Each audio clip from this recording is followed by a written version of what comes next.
Masih ragu-ragu nak alihkan duit pencen ke dalam bentuk emas? Wan Z, seorang pegawai pencen yang bijak, telah selamatkan RM124,000 duit pencen beliau kepada 401 gram emas.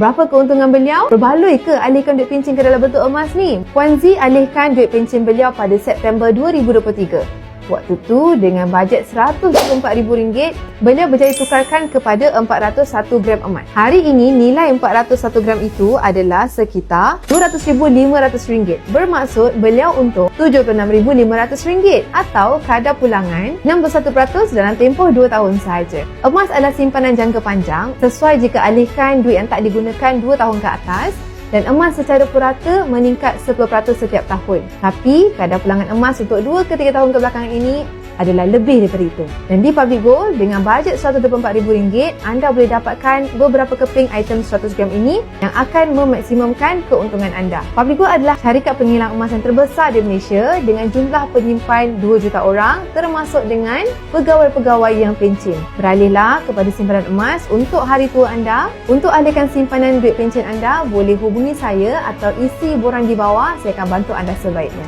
Boleh follow.